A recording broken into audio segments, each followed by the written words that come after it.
You're watching the PBS NewsHour. I am Hari Srinivasan. There's a massive fire going on in Canada right now, and you probably haven't heard of it because you might be following a lot of election news in the United States. But this is the largest evacuation in the history of Alberta. We're going to speak to a reporter now who is there in Calgary, Chester Dawson of the Wall Street Journal. Thanks for joining us. Put this in perspective. How big of an area are we talking about? What I see are pictures of people streaming out and trying to, run for the hills. Yeah, we're talking about an area of about 25,000 acres, which is fairly extensive. Now, in the grander scheme of things in Alberta province, which is a gigantic province by U.S. state standards, it's a relatively confined area. But the problem is it's impacted a town, which is kind of a remote outpost for the oil sands operations, a town of about 88,000 people. And in the space of about 12 hours, all of them had to leave, basically with the shirt on their backs and maybe a couple of possessions. So we're told they had about a half hour at most before they needed to evacuate. Many of them whom have lost their homes and are living in man camps or worker camps, dozens of miles north where the oil sands production is located.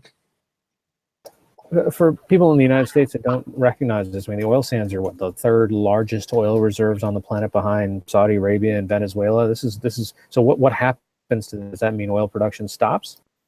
Well, some production facilities actually have ground to a halt, not because the fires themselves are threatening the sites, the mines, or these well sites where the oil sands are extracted, but just because they've been overwhelmed by essentially refugees, evacuees who fled north, and also many of the workers there have lost their homes, have their families with them. So it's more of a logistical matter of having to house these people and dealing with workers who, in many cases have lost their homes or, now living where they work with their families. So we've had one major oil sands producer, Shell, shut down operations entirely at their oil sands mines.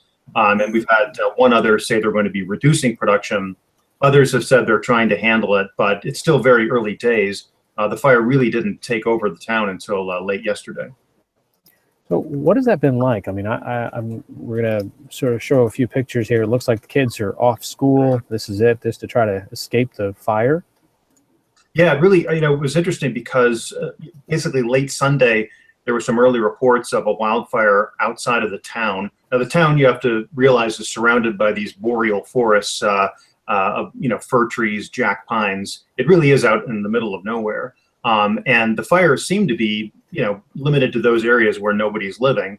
But within a fairly quick matter of days and hours, it went from being on the outskirts of a residential area earlier yesterday to forcing the evacuation of everybody in town. So you can imagine that there was a lot of misinformation and confusion about exactly what the danger was and how close the fire was going to get.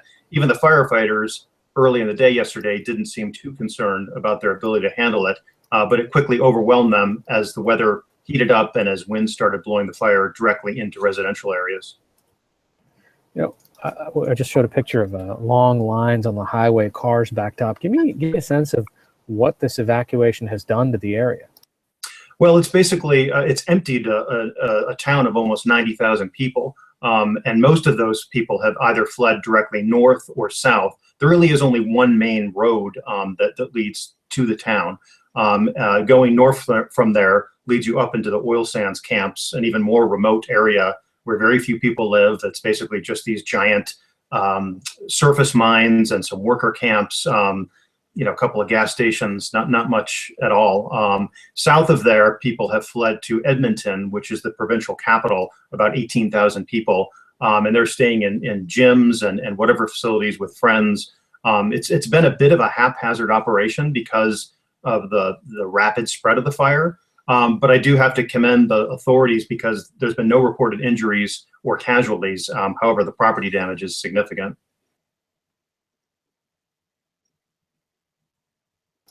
How long did people have? What kind of warning did they have to get out of the fire's way? We were told at a briefing this morning that they had at most about 30 minutes. Now, of course, the reports of the fire outside of town had been going on for a day or so. So people were broadly aware that there may be a danger. But the evacuation orders, the first orders really didn't come in till about midday Tuesday, and then they came in very rapidly. So in many cases, people didn't even have time to come home from work. At most, they had a few minutes to grab a few possessions, but they certainly were not able to, completely evacuate their houses. And we certainly heard reports about people who've left pets behind and are now worried about them. But as far as we know, there's been, no deaths or injuries directly related to the fire or the evacuation. Each day, usually at these briefings, the fire marshals, the local fire authorities will give you some semblance of an idea of how in control or out of control this blaze is. When do they expect that this fire will be under control? They really have no idea. It is out of control. Now, we were told that as of about 5 a.m. Mountain Time this morning, they had extinguished all of the structural fires in the town site proper.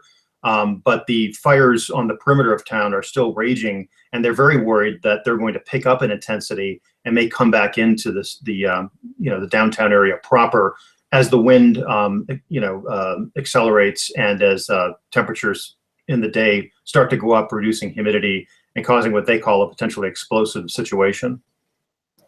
All right, Chester Dawson of the Wall Street Journal joining us from Calgary, Alberta, very close to the largest evacuation in Alberta's history, near one of the largest oil-producing areas of Canada. Thanks so much for joining us. Thanks very much.